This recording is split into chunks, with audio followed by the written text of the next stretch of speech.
now. But as far as that team, they're going to be here for a while. They're going to be around for a while. Pretty much all their guys are in their 20s. Pretty much all their big name guys are in their 20s, and they don't show any signs of slowing down. So, there's going to be a lot of teams that's trying to figure out ways to put personnel together to try and match that if they're able to actually face them in a playoff series, both Eastern Conference and Western Conference, because they're built for, from my eyes, they're built to last, a few years, so we see. Ryan, standing on the right. Brian Winters, ESPN. LeBron, you said you have a sense of history about this. You averaged a triple-double in the finals. It's never been done before. You referenced maybe the best. Was this your best series you've ever played? I don't know. I mean, this is my 8th trip to the finals, and I've had some pretty good ones, in my day. And like I said, I just try to do everything to try to help this team win and more. And for me to go out there and for the guys that allow me to be the leader that I am and allow me and trust me that I'm going to make the right plays and I'm going to do the right things and have the right intention, it's a compliment to my guys. It's a compliment to the 14 guys that allow me to do that, and the coaching staff. And I just try to put in the work. I put in the work individually. I put in the work in the film room. I put in the work in my mind and my body every single day to prepare myself for whatever obstacle that this ball club entails. And does it always result in us winning? No. It's my 3rd year here, and we haven't won every game. We haven't won every finals. Obviously, we've lost 2 of them. So, but like I've always told myself, if you feel like you put in the work and you leave it out on the floor, then you can always push forward and not look backwards. Second row on the right. LeBron, Dave Lewis, NBC News Radio. You mentioned all the energy you exert, and obviously you work so hard. What do you plan on doing to get away from the game for a little while, and how long before you recharge your batteries and get back at it? I don't know. I mean, I probably won't stop working out. I think it's a lifestyle for me, so I'll probably be back in my gym in the next couple of days just because it's just who I am. As far as being back on the basketball court, I'm taking a while. I don't need to be back on the basketball court right now. I need to get off of my feet and let my joints and let my body kind of recover from being out on the floor for 14 straight years, so. But I'll train all summer. It's just a part of who I am now. It's just a part of my lifestyle. Jay, standing on the left. Jay, down to ESPN. LeBron, 5 years you broke through. 5 years ago you broke through, got your first championship against Kevin Durant. Having those burdens and those expectations to finally achieve it, I'm wondering if you could offer your perspective, what you think it must be like for him, having experienced something like that yourself. It's a great feeling. When you're able to work hard, you're able to put in the work and accomplish a feat like that. It's something that we all dream about, growing up in our inner cities, along the hard work and, through high school, through college. If you went to college and through the NBA, you always hope that you be in a position to be able to not only compete for a championship but win a championship. And, it's a great feeling. Chris, standing in the back left. Chris Haynes, ESPN. Ron, obviously you can't control where free agents go and teams get stacked or whatnot. How would you look back at this season? How can you assess this season? Our team, our ball club? Yes. We had some good times. We had some bad times. We had some times where, the biggest thing of this season is we weren't able to get healthy. And when we finally got healthy, the playoffs is right around the corner, and we showed what we're capable of doing when we got a full unit. It would have been great to see us at a full unit throughout the whole season so we can continue to build the camaraderie and build the chemistry out on the floor. So, you don't have to wait till April to see what you're capable of doing. And yes, we were able to hit the switch, but, those games in January, those games, in November, the games that people think that's not important, they're important to me.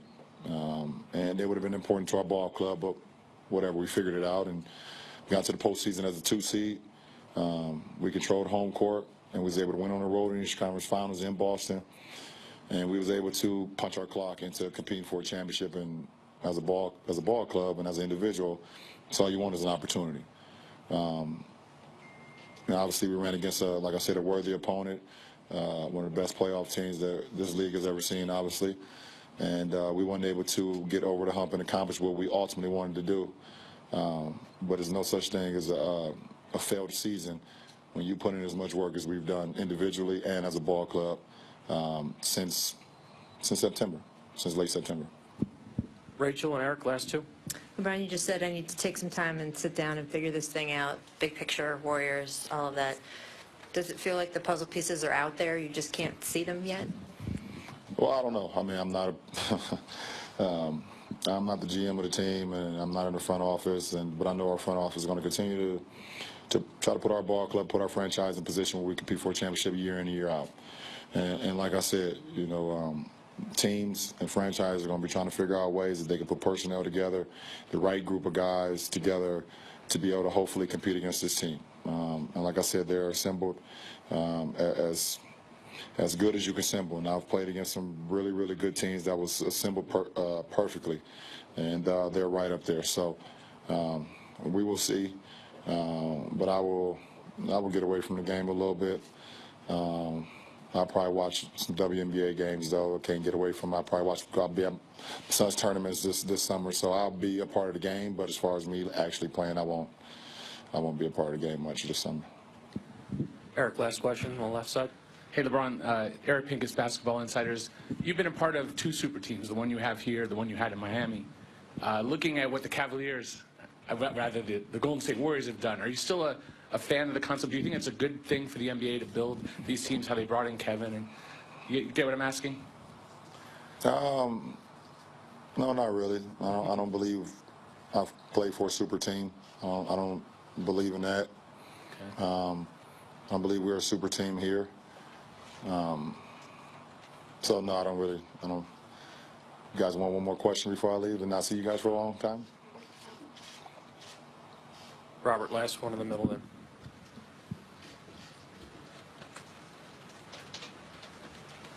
Robert Littell, Black Sports Online. It was mentioned before that Kevin Durant lost his first NBA Finals when you won your first NBA Finals. Kind of fast forwarding to right now, how is he a different player and a different person since you do know him personally? And even though you're, obviously you're upset because you lost, how do you feel about, him winning that first championship? Well, I'm not happy he won his first. I'm not happy at all. And, but at the end of the day, from when I played him in the 2012 finals to now, like I said, experience is the best teacher in life, and he's just experienced and experienced and experienced, and it also helps when you able to experience some things with this team as well. He felt like he needed to reassemble and reassess his career and come here. So like I said, having, getting that first championship for me was like having my first son. Just a proud moment. It was something that you never forget. And at the end of the day, nobody can, no matter what anybody say from now on in your career or whatever they say, they can never take away from you being a champion. That's something that they always gonna speak about you. It may be like the last thing they may say, but they always gonna have to say that you're a champion. And like I said, when you put in the work and things pay off, then you can always be okay with whatever else that happens in your career. Thank you, LeBron. Kyrie will be next. LeBron James is phenomenal. The man averaged a triple-double in the finals. He scored a game-high 41 points. He was spectacular. His team was not as good as the team he was playing.